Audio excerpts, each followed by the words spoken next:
Yeah. Okay, reading from chapter 12, verse number 2. This will be our anchor point, and from this we will go on to different verses that we'll explore to the Gita. That essentially shows the different aspects of Krishna consciousness and where we see its backing. So again, chapter 12, titled Devotional Service, and text number 2. Shri Bhagavan Uvacha Maya Vesha Mano Yemam Nitya Yukta Upasate Shraddhaya Paropyetas Eme Yukta Tamamata. The Supreme Personality of Godhead said, those who fix their minds on my personal form and are always engaged in worshipping me with great and transcendental faith are considered by me to be most perfect. Purport. In answer to Arjuna's question, Krishna clearly says that he who concentrates upon his personal form and who worships him with faith and devotion is to be considered most perfect in yoga. For one, in such Krishna consciousness, there are no material activities, because everything is done for Krishna.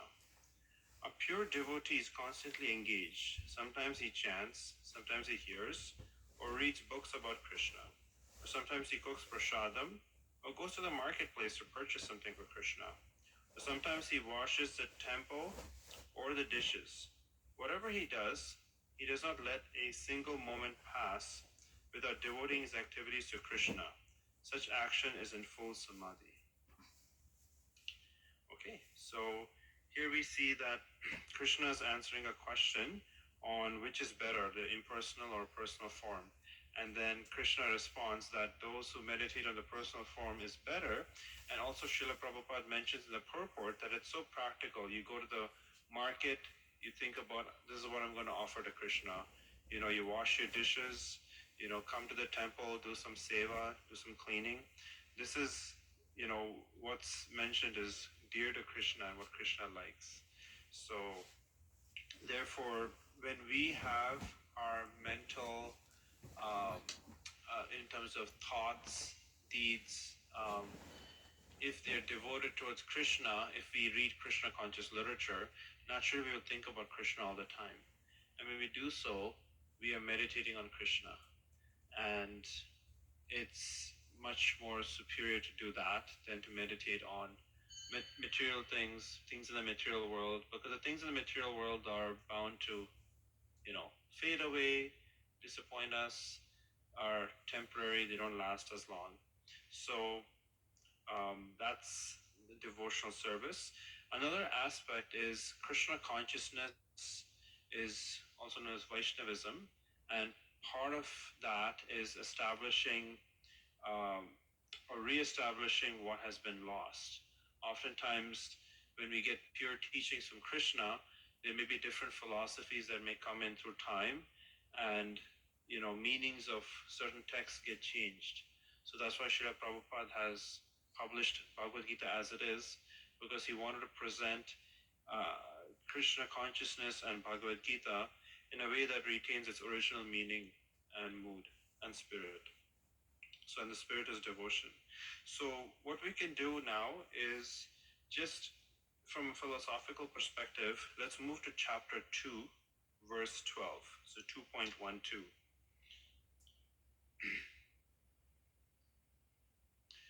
So these verses, I'll just do the translation since we had our anchoring verse there. So chapter 2, which is titled Contents of the Gita Summarized, text 12.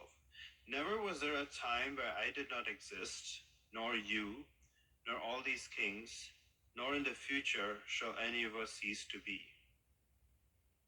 So here, Krishna is saying that never was there a time in the battlefield that I didn't exist, nor you, nor all these kings. Neither I didn't exist, there's never a time like that, nor you, Arjuna, nor all these kings, nor in the future any of us will, you know, cease from existing. Which means everyone already exists in the past, you know, they existed, exist, and will always exist. And this applies to Krishna and also us, the individual identity, which means eternally Krishna is there eternally we are also there. So what this establishes the fact that it's not that, Krishna is just an ordinary person comes into the world. Krishna is a supreme personality of Godhead, and since we are part and parcel of Krishna, we also have that transcendental quality in a very minute quantity. So what this does is, has anybody heard of all paths lead to the same? All guards are the same, or there's no supreme person. Is that, you've heard of that? Yeah. So Krishna in this chapter 2, text 12, refutes that, saying that there's always been a time where I existed and always been a time you have existed. So it's not that you came into being all of a sudden and Krishna came into being. No, we have that eternal identity. So a lot of philosophies that are out there that says, oh, you are God, I'm God, everyone's God. Well, Krishna, and we come under Krishna as just an enlightened person, but he took a material body. These things are very popular in a lot of Vedantic circles. But with this verse, you can counteract that, and that's one way of doing it. And that's how you represent the parampara, because sometimes they'll emphasize certain chapters. Okay, chapter 2 is good, chapter 3 is no good. There's some teachers of, so-called teachers of Vedic philosophy like that, but what we want to focus on is just as it is. And this chapter 2, verse 12 is quoted by Ramanujacharya to refute this fact that, everything's the same. No, there's a Lord who's eternally there and we are eternally there. So this gives us some comfort to know that we're not just some combination of chemicals, right? We're more than just that. So does anyone recognize that, the world is full of problems? Do you see a lot of problems in the world? Yeah? Okay. What are the cause of those problems? Materialism? Okay.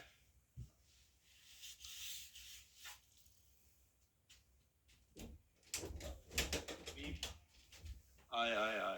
Yes. Any guesses? Either. Why are there problems in the material world? Ego? Okay. Yeah. So Krishna, because he's our dear Lord, who's the source of everything material and spiritual, he's given us two verses, what leads to the fall down of human beings. So let's move to chapter 2, verse 62 and 63. So same chapter, 62, 63.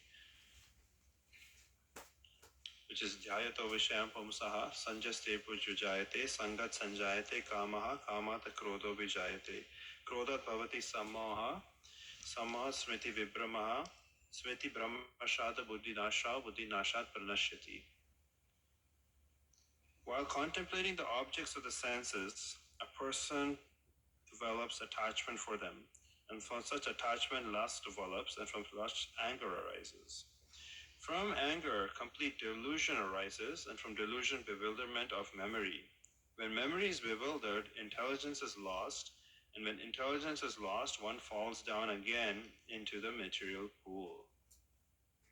So Krishna here beautifully explains in these, couple of verses, where when you contemplate the objects of the senses, you get attachment. From attachment, that intense lust develops. And if you don't get what you want, then you get angry. And who here has experienced that when they are in a state of anger, that their ability to make decisions is impaired? Who here experienced that? Okay. So so Krishna mentions that when that happens, you become delusional, you lose your intelligence, and again the individual entity falls down into the material pool. So therefore, it's also mentioned that, lust, greed, and anger are like the enemies of the soul. So that's why as practitioners of Krishna consciousness, we want to be able to be in control of our own self, right? Of our own material body, words, and deeds. So therefore, we have to constantly endeavor for this practice of being peaceful, because if we're peaceful, then we can be happy. That's what Krishna says. Without peacefulness, there's no happiness. So that's why we practice Krishna consciousness. It gives us more of that peace. But then when we see that we become angry, we're after these things. So it's like, imagine you're on a slide, and you're right on top of the slide, like a water slide. And then, as the water is there, and then as you go down the slide, you're just going down, down, down, and you go into the water. But think of water as like, the ocean of birth and death, something scary. And you're right at the top, right? So when you go down the slope, it becomes difficult to kind of stop yourself. So similarly, when we have attachments for certain things, we don't get it, we naturally become angry, and naturally we get deluded, naturally our intellectual faculties degrade. That's what Krishna says right here. So Krishna has beautifully said it. So best thing is to avoid getting down that slippery slope. So dhyayato vishayam pumsa. So trying to see that this whole world is Krishna's creation, and we should use things for self-preservation and not sense gratification or self-glorification. Srila Prabhupada mentions this in the first canto. So yes, there is the world. Yes, there is the worldly objects. But if we use it in the service of Krishna, like for example, we offer our food at home to Krishna, that's using our service, our fruits of our labor. And in doing so, it reduces, some of you said ego, reduces the ego. It calms you down. It makes you recognize that you have gratitude in life. Otherwise, we're always a consumeristic society. What can I take? But that taking attitude does not lead to satisfaction in life. But when you are giving, when you feel gratitude, when you have that simplicity, then you have peace in heart. And that's what we want to aim for. So the main thing with this is Krishna's beautifully mentioning that we can have a positive alternative. Let's be attracted to the beautiful form of Shri Radha Madan Mohan. Let's be attracted to their service. Let's think about what we can do to please them, whether in the temple or outside the temple, because Krishna is everywhere. Krishna is in the heart. Krishna is, the eyes are the moon and the sun, and he's in the heart of all the living beings. So how can we be representative of Krishna's, servitorship, right? So if we want to display that, then we should ourselves try and yearn for self-realization. Because if we don't yearn for self-realization, then the material energy is so strong, it just sucks us down, and we're just going down the slide. So let's not go down the slide by saying, hey, I know that activity is not, even if I think about an activity that's all about sense enjoyment and self-aggrandizement, I come with my intelligence, I say, that's not really in your best interest. Or maybe let's give it some time. And these are some like practical ways where you can say that, hey, I'm good. And true satisfaction comes when you realize that, happiness comes from within, from serving Krishna, and you don't need external things to make you happy. Because people always are into this, I need to have the nicest, clothes, nicest car, this, that, and enamored with these things, but these are very temporary things. Let's focus on that which is permanent. And what is permanent? Krishna, ourselves, and our relationship with Krishna, which is bhakti. These are the permanent things. The rest of the things, yes, we may do it as an obligation, as a duty, but we shouldn't leave our heart with those types of things. We shouldn't leave our heart at the workplace. We should leave our heart at the temple, or our home temple, or with the devotees, or with the people who we come to the temple with, the Vaishnavas, because those are more permanent activities. So let's focus on the permanent things. And when we have that permanent vision in mind, then we can direct ourselves that way. Otherwise, there's so many things you can get into that it's not really in our best interest. Another thing is, people like to escape from society. What do people do to escape from society? Escape from their work, or escape from their anxiety or material distress. What do people do in society for that? Yeah, so they ghost people, right? They don't want to, yeah, they don't want to talk to it. They become very antisocial, which is actually not a very good for one's own psychological well-being. Yeah. Anything else? How do people escape? Not intoxication. They start doing intoxication. Yeah, intoxication. Okay, Right. let me intoxicate myself, and then next day when I'm sober and I realize it's already like 1 o'clock, half your day is gone. So, so let's go to chapter 3, verse 6, and read a little bit about escapism. So, chapter 3, which is titled Karma Yoga, and we will go to verse number 6. So, Krishna says, everyone is forced to act helplessly according to the qualities he has acquired from the modes of material nature. Therefore, no one can refrain from doing something, even for a moment. So, oftentimes people want to think that, okay, well, I won't do anything. I'll just sit and, you know, just be lazy and not achieve anything. But Krishna says that we have to do something. We are forced to act in this world. So why don't we act in a way that is reflective of what Krishna says is in our best interest, right? And who here wants to act in their best interest? Their self-interest. Okay, good. The reference point in Krishna consciousness is different.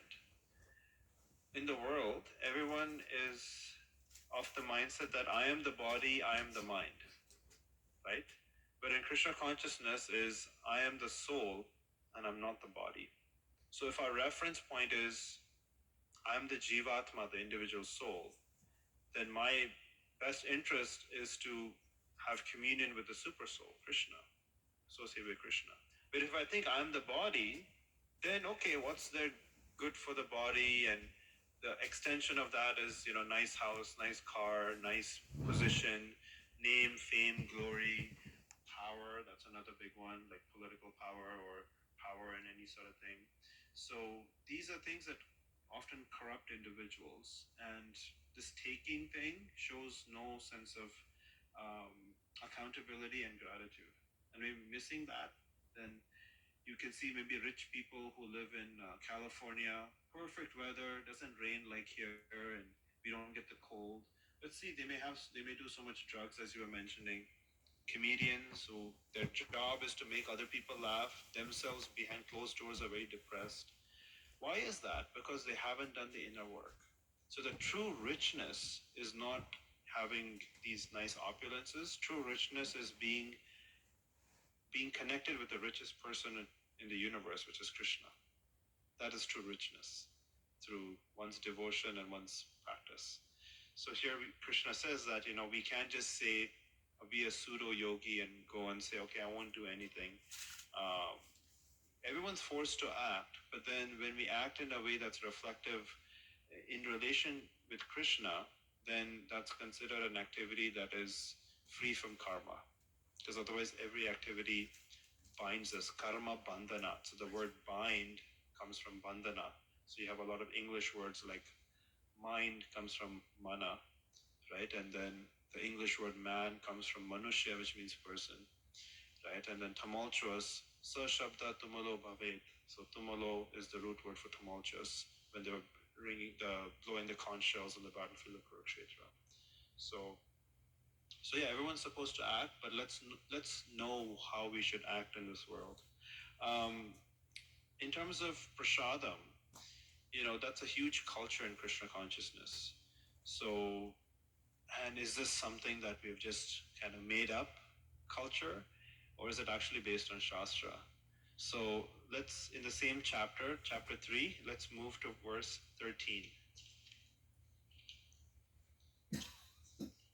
which says, the devotees of the Lord are released from all kinds of sins because they eat food which is offered first for sacrifice.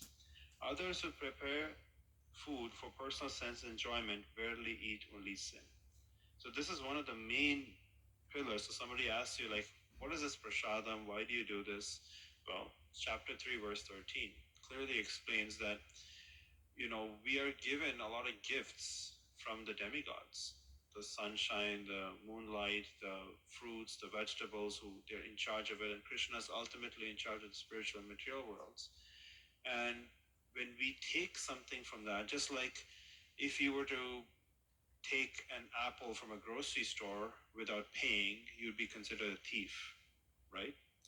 Similarly, we don't think about this. We say, okay, well, I have a solar panel on my roof and it's free electricity, but actually that power of the sun comes from Krishna.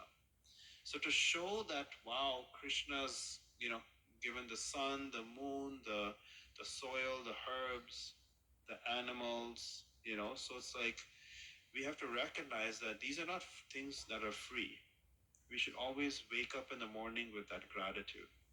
And those who don't have that gratitude are known as, in the Gita, describes to be thieves because they don't recognize them. So similarly, take a step further, we can show our true love to Krishna when we offer food to Krishna. And that's why this is a central part of Krishna consciousness is prasadam. And having faith in prasadam, that prasadam is not different from Krishna, and we're honoring that. And by honoring prasadam, we keep ourselves regulated. Because otherwise, if we don't keep ourselves regulated, then we live a very undisciplined life.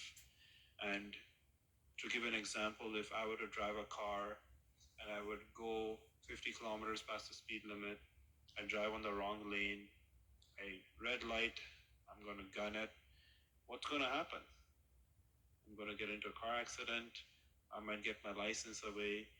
But if I obey the laws, I am courteous, I have plenty of space, then I'm allowed to drive and be more free, right?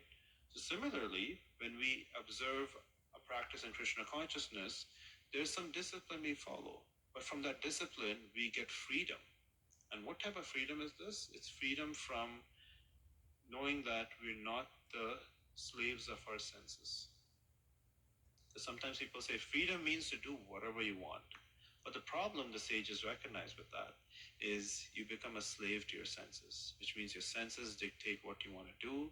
The mind says go and do it. The intelligence is kind of helpless, not in control. And then, an extreme version of that is like addictions and stuff, or getting into all sorts of bad behavior, bad habits, right? So let's go for the true freedom, which is having that discipline so that you can have true freedom. Like, hey, I don't need that to, be happy. Oh, I don't need to take, 5 vacations a year and go to these exotic places to find happiness. I can find my happiness in my simple and peaceful lifestyle right here.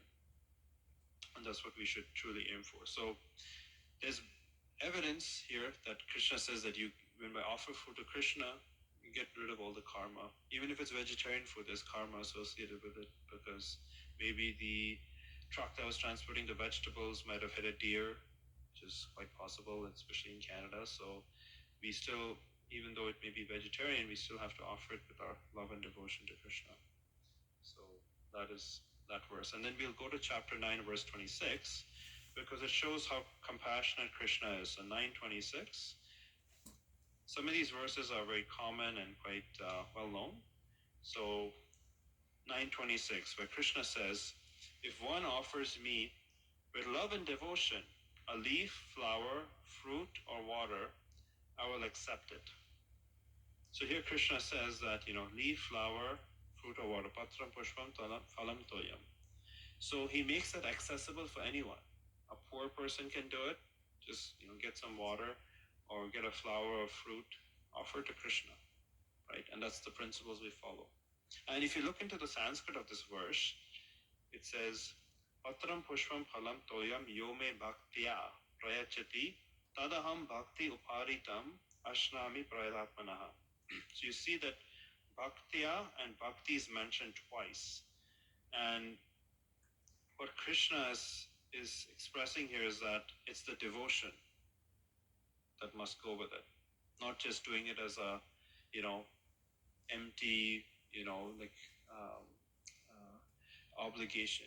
We do it as a matter of devotion. So when we cook for Krishna, which means everyone should learn how to cook for Krishna, regardless of your age or gender, because you really can relate to Krishna by engaging in service. So when we cook for Krishna, we can cook in a very meditative way, offering our prayers prior and engaging in the cooking service and then honoring that. Yes, it takes more time. Yes, it takes more effort, but you'll find that ultimately it's just very rewarding and satisfying. And whenever I go on my travels, whenever I'm able to pack some prasadam, yes, I might spend some extra hours on a Sunday, but when I'm out there in the middle of nowhere in the prairies, it's very satisfying. That I'm amongst a lot of hunters and animal killers, and I'm here having prasadam. So it's a sweet experience. So Krishna makes it accessible. Bhakti is the all-inclusive yoga system, right? Jai Shri Shri Radha Madan Mohan Ki Jai.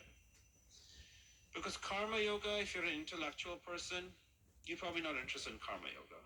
Or if you're not able to, perform severe austerities in the forest, which is not for 99.99% of the population today, you can do Ashtanga or Dhyana yoga.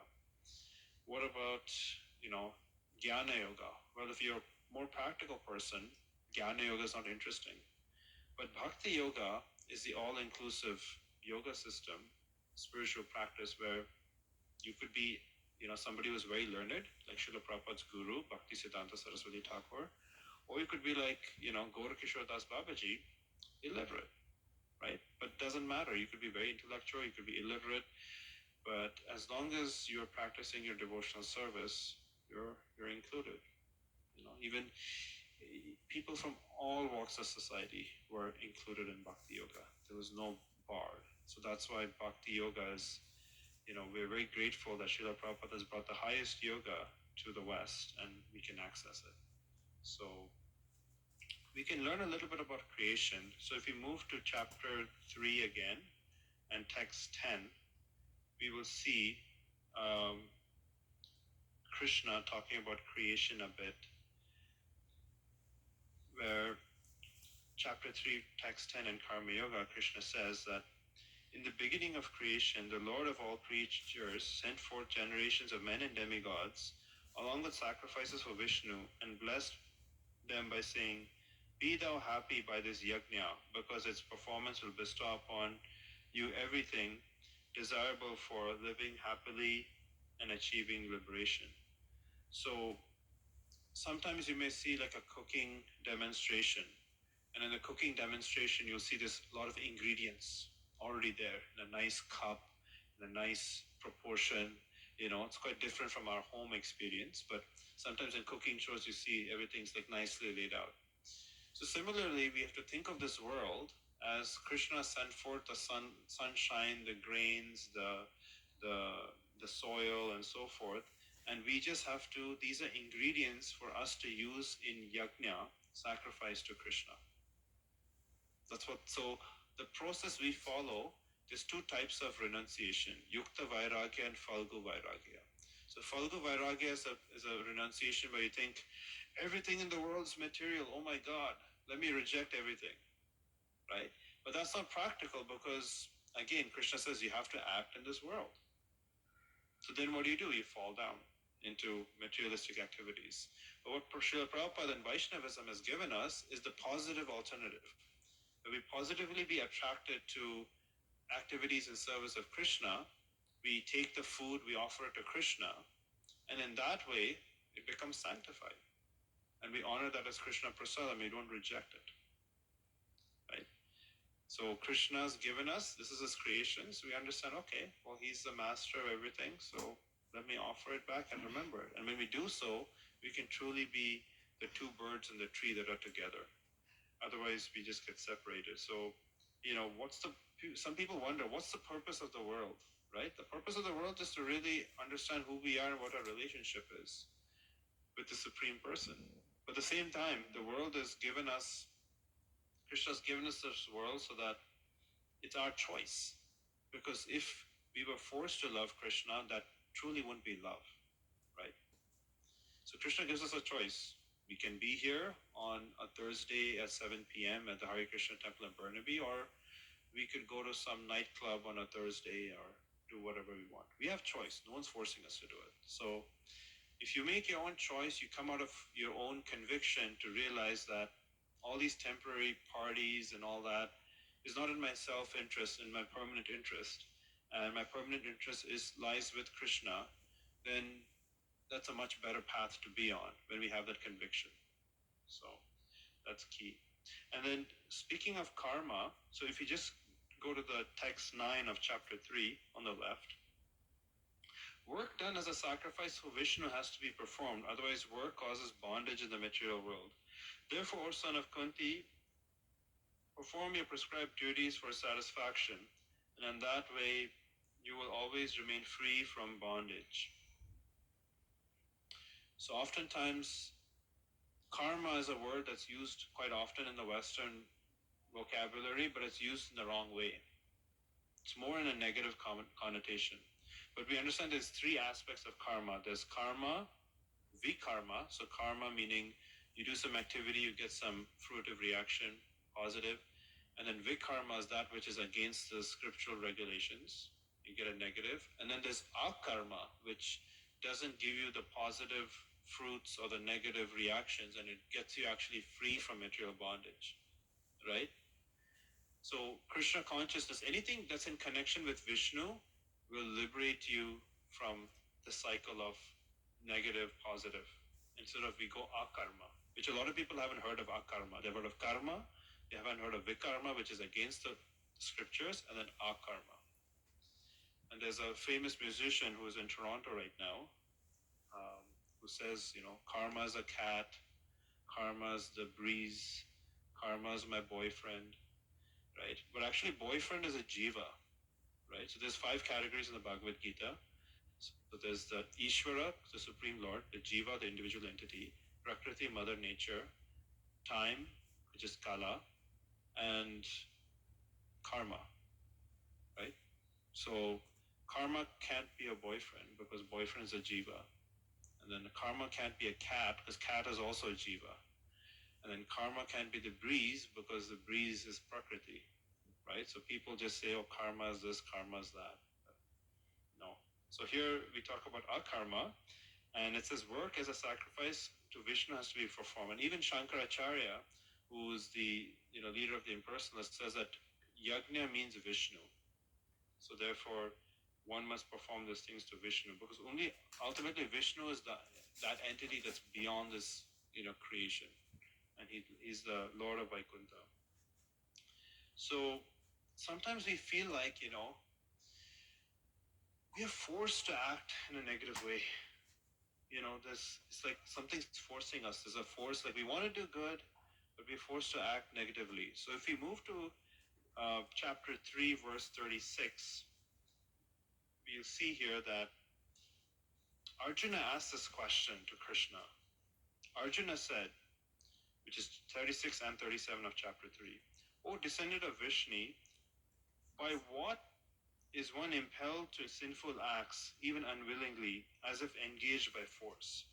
So Krishna replies, the Supreme Personality of Godhead said, it is lust only, Arjuna, which is born of contact with a material mode of passion, and later transformed into wrath, which is the all-devouring sinful enemy of the world. So from this we understand there's the 3 modes of material nature: goodness, passion, and darkness, sattva, rajas, and tamas. So Arjuna is asking this question, man, it feels like I'm forced to commit all these negative karmic or sinful activities. What can I do about it?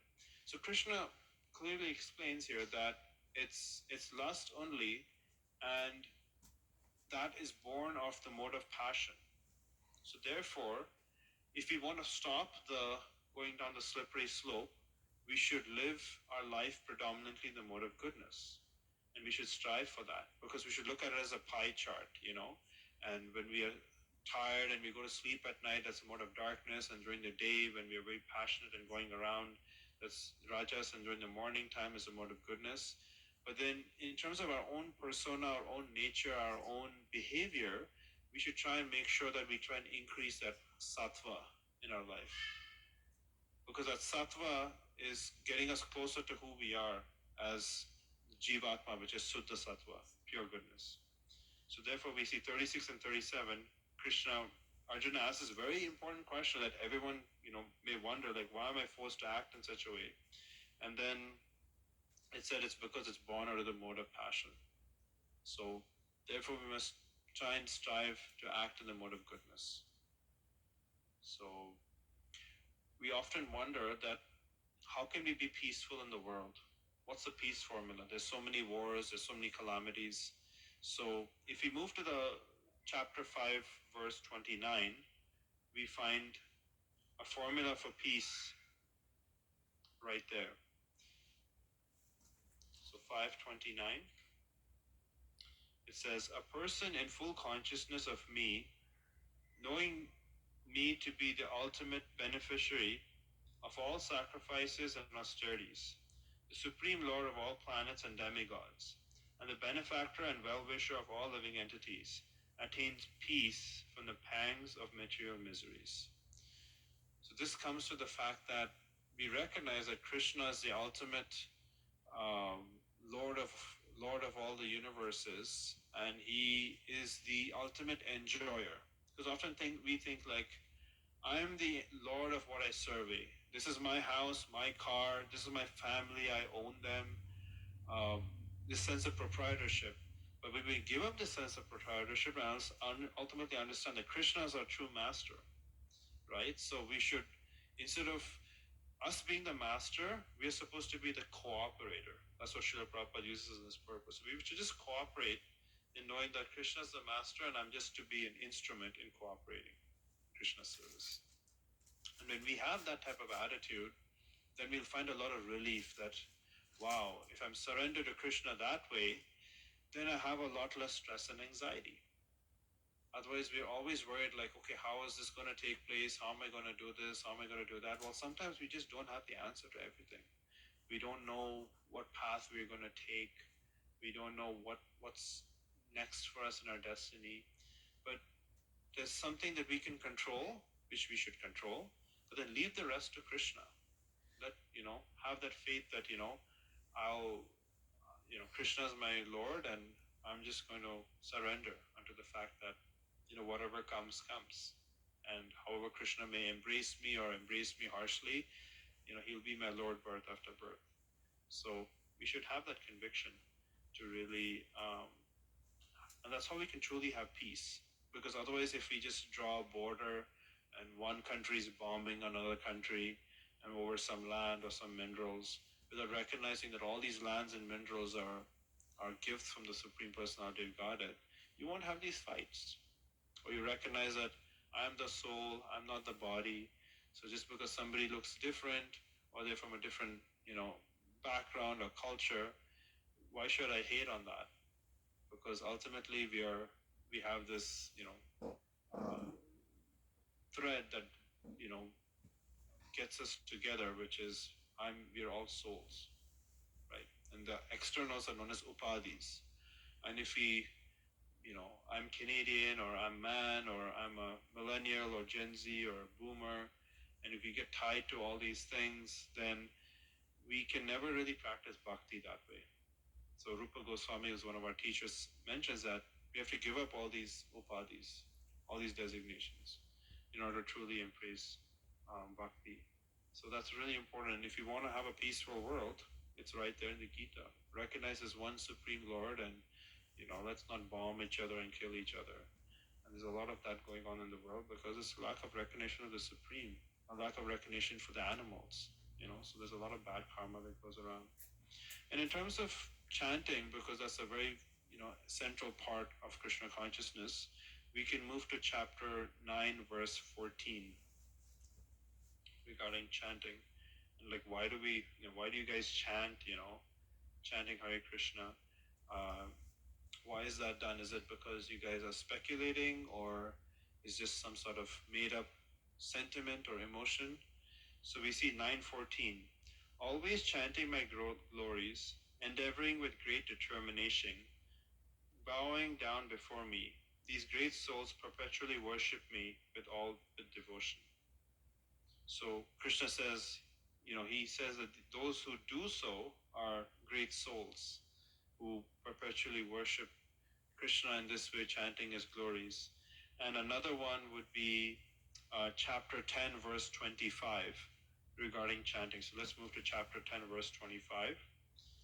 And here Krishna says that, of all the different sacrifices, he mentions Japa specifically. So it says, of the great sages I am Bhrigu, of vibration I am the transcendental Om, Of sacrifices, I am chanting of the holy names Japa, and of the immovable things, I am the Himalayas. So sometimes we find chanting Hare Krishna, especially Japa, to be quite the sacrifice, getting our mind steady, and like we have taste for kirtan, because in the material world we may listen to music, and when we come to Krishna consciousness, kirtan, we eat food, but then when we come to Krishna consciousness, prasadam, but there's no equivalent for japa. So japa is the one thing that Srila Prabhupada wanted us to do. He told us 4 things not to do, the 4 principles, but the japa is one thing that he wants us to do. And Krishna says that of all the sacrifices, chanting of Hare Krishna is the best of all sacrifices. So therefore, when we, do our meditation and practice on a daily basis, it's our sacred connection with Krishna. And we must consider that to be central and important to our practice. That yes, we may like kirtan, we may like prasadam and all these other festivals, aspects of Krishna consciousness, but our sadhana must be strong, our spiritual practice must be strong, and that comes from chanting the holy name in our personal lives. So, to those who say that, why do you guys chant? Other people are not, other spiritual processes don't involve this chanting. But Krishna himself says 5,000 years ago that of the sacrifices, of all the yagyas, I am the chanting of the holy name. Because in the chapter 10, Krishna says, I'm the best of the best, So, uh, so in terms of the sacrifices, chanting of the holy, he could have chosen any sacrifice, Krishna, any example, but he chose the highest example, which is japa. So that's why we also chant. So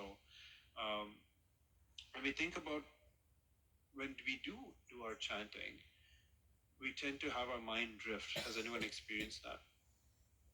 Mind drifting. So Krishna also has a solution for that. So we go to chapter 6, verse 26. So 6:26.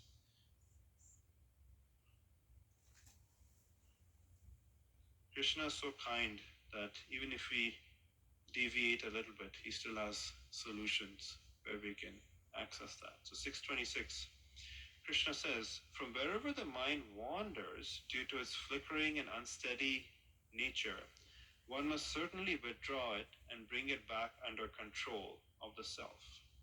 So when you find the mind that's deviating and flickering, bring the thoughts and mind back towards the Hare Krishna Mahamantra. And when we do so, when we come back to the vibration, we can truly be focused on Krishna. And one way of practicing our japa, our mantras, is when we explain. Because our process is hearing and chanting. So we hear and then we chant, and we have a kirtan like that. But another form of kirtan is when we read a book. That is also known as shravanam, so reading. And then kirtanam is explaining. So if you explain the philosophy of Krishna consciousness to a random person on the street who asks about what is this bhakti yoga practice that you do, that is known as kirtanam. Srila Prabhupada says that when we learn the philosophy and explain the philosophy, that is shravanam and kirtanam. So therefore those people who do not preach or do not share Krishna consciousness follow only the shravanam. But we have to follow both limbs, shravanam and kirtanam, as our basic limbs of bhakti. So therefore, preaching is so stressed in our movement. And it doesn't have to be a huge sermon on a hill and, preaching to a bunch of people. It could just be as simple as, explaining the benefits of, why you do mantra meditation, or, explaining how the diet you follow is conducive to a life of meditation. It could be a little bit, nuanced. It could be, depending on the person, you can talk a lot about it, a little bit, but in whatever way you're trying to explain to them about this bhakti culture. And that is kirtanam. So therefore it's very important to not only read, but also explain. We should do both. And when we teach others, then we learn better ourselves, right? So similarly, we should know the philosophy and explain the philosophy. The simple philosophy. That's it. Krishna consciousness never made it complicated like Vedantic philosophy. We have Bhagavad Gita, Srimad Bhagavatam, Chaitanya Charitamrita. These are big texts. But if we know the basics of the philosophy, then we can explain it to others, because that ultimately will uplift people at large. And as devotees, we must act in a path of moderation. We shouldn't be so extreme fanatic preachers either. So let's, in this same chapter, let's move to text 16-17. Everyone gives credit to Buddhism about the path of moderation, but actually that comes from the Gita, from Krishna's teachings. So if you go to chapter 6, text 16, Krishna says, there's no possibility of one becoming a yogi, O Arjuna, if one eats too much or eats too little, sleeps too much or does not sleep enough. And if you go to 17, Krishna says, he who is regulated in his habits of eating, sleeping, recreation, and work can mitigate all pains by practicing the yoga system. So we see that the path of moderation is what Krishna recommends, even with recreation and moderation. As a local example I can give, that Partha Prabhu, who was our pujari for 20 years in this temple, mentioned that in the early days, you may notice there's like a basketball hoop there. So they removed the basketball hoop, saying that that's all Maya. And then when the devotees, grew up and they start to have kids, then they're like, oh, we got to put the basketball hoop back because, we just have to be practical. But then we don't have to feel bad that we go for a hike with our friends in Krishna consciousness or go for a nature trail or do something fun. Once Prabhupada in the beach, his disciples didn't know what to do because they thought, okay, the temple is good, everything outside the temple is like Maya. So Prabhupada said, he gestured like this, which means play with the water, right? And that comes from this principle of recreation in moderation. So being regulated in that, regulated in the eating, sleeping, recreation, and work, not working too much. That's really important. So, it's really important for us devotees to be moderate and not extreme. And regarding the mind, let's talk about the mind. So if you go to the same chapter 6, verse 5, again, this is wonderful wisdom. This is why we should share Bhagavad Gita, because it has such wisdom that doesn't exist anywhere else. So it says, text 5 of chapter 6, one must deliver himself with the help of the mind and not degrade himself. The mind is a friend of the conditioned soul and his enemy as well. And if we go to text 6, we find another truth. For him who has conquered the mind is the best of friends. But one who has failed to do so, his mind will remain the greatest enemy. So here Krishna says that, the mind can be a friend or enemy. It depends on how you're able to condition it. And either you're the boss of your mind or the mind will own you, right? So it's really our choice and who wants to be the boss. And hierarchy is given. Krishna's given, okay, there's the sense objects, then there are the senses. Above the senses is the mind. Above the mind is the intelligence. Above the intelligence is the soul, right? So if the intelligence is fed with this Krishna conscious Bhagavad Gita wisdom, then we can conquer the mind. Otherwise the mind will conquer us, and we won't be able to control ourselves and go down the slippery slope, right? So that's about that. And when we talk about Krishna, well, who is Krishna anyway? So let's move to chapter 10, verse 8, and get some more insight as to why Krishna. So chapter 10, which is titled The Opulence of the Absolute, and text number 8. So Krishna says, text number 8, I am the source of all spiritual and material worlds. Everything emanates from me. The wise who perfectly knows this engage in my devotional service and worship me with all their hearts.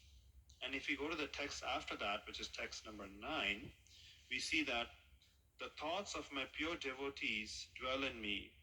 Their lives are fully devoted to my service, and they derive great satisfaction and bliss from always enlightening one another and conversing about me. So who here wants to have great satisfaction and bliss? Everyone? we as individuals are happiness seeking beings, whether we are practicing Krishna consciousness or not. Everyone's seeking happiness. But the difference is, people seek happiness in the wrong places. So they may find some temporary happiness, but then it'll go away. And then they have to again yearn for that temporary happiness again and again. But if we stop and realize that let's aim for some happiness that's of better quality, that's longer lasting, that's deeper, then that lies with that which is permanent, because the nature of the soul is Satchidananda. So we have that, yearning to always exist, to know, and to be happy. But we can truly be happy with the source of all love and happiness. Krishna is not just a source of, the world, but he's also a source of everything, including love and happiness. So if you want to truly have experience love and happiness, it's with Krishna. And we have to establish that or re-establish our relationship with Krishna, that spiritual relationship. Otherwise, all relationships in this world, it's not like if you fall sick, your boss is going to come next to you and make some nice soup and, sing you a nice lullaby to bed. He's not going to do that, right? But Krishna is so nice. He's Paramatma. He follows us into the toilet. So, Krishna. So, Krishna's our dear friend. And we have to always realize that, no matter where we are, where we go, whether we are traveling alone, Krishna's there with us. And we must have that great conviction and faith. And this doing so, and also the devotees, those who are devoted to Krishna, they are very important. In fact, Krishna says that those who are devoted to my devotees are truly my devotees. So therefore, among the society of devotees, when we love and serve and cooperate with one another, Prabhupada said our society is based on love and trust. So if we love and trust one another, serve with each other, enliven one another by discussing Krishna conscious philosophy, we can feel great satisfaction and bliss. And in fact, one of the study groups I lead, one of the young members says that it's her therapy session to come for Bhagavad Gita class. She doesn't come to temple on Sundays. She's not super interested in all the artis and all that, but she said, okay, I'll check out the philosophy and let's talk about this wisdom. And she finds that, wow, I go through my week, but then once a week I come for 1 hour and read Bhagavad Gita, discuss it with one another. She's like, it's therapy. I feel so great. Why does she feel great? Because she's coming in contact with Krishna's words, Krishna's wisdom. And when we sincerely try to approach it, we will derive great satisfaction. And that's something that is, guaranteed. And why are we doing all this anyway? So let's go to the ultimate final verse, which is chapter 18, verse 66, the final instruction, ultimate instruction given in the Gita, which says, abandon all varieties of religion and just surrender unto me. I shall deliver you from all sinful reactions. Do not fear. So here Krishna says that you abandon all kinds of sarva dharma. So here Krishna is talking about there's two types of dharma. There's nitya dharma and there's naimatika dharma. So Bhaktivinoda Thakur mentions this in his book called Jaiva Dharma. I guess we're using the word dharma too much. That's okay. Nitya dharma is that which is my permanent dharma, which is to be a servant of Krishna. Naimatika dharma means, okay, I'm a mom, I'm a dad, I'm a Brahmin, these are all things that may be there in this lifetime or within a few years in this lifetime. But that's not really my true dharma. So when Krishna says abandon all religion here, he doesn't mean world religions because no world religion existed at that time. What he's saying is just give up all these other temporary things like karma, yoga, because that's not eternal, and just surrender unto me, and I shall deliver you from all these negative karmic reactions. Masuchaha, do not fear. So everyone has fear about what's next or what's going to happen, but Krishna gives us this assurance, and Chaitanya Mahaprabhu, his teachings begin from this surrender, knowing that we just have to chant Hare Krishna, have some prasadam, discuss some philosophy, dance, have devotee association, and in this way we can perfect our lives. He's given us a very simple process if we take to it. Very simple process. We don't have to do this yagya and that puja, and this event in this calendar, that event in that calendar. We're already doing everything. So that's ultimately the aspect of Krishna consciousness. It's not a conventional piety. It is a spiritual practice. Conventional piety is, you have a very distant relationship, but Krishna consciousness is very much a spiritual practice. So we must observe and honor that. And when we practice that in small ways, it reflects this verse of surrender. So some people may ask, what does surrender mean? Does it mean like completely, joining the temple or giving up my dharma or giving up this, that? But surrender means accepting that which is favorable in your bhakti and rejecting that which is unfavorable and trying to do that more and more. So that's given in the Hari Bhakti Vilas. Srila Prabhupada was particular about time, so we have come to 8 o'clock somehow.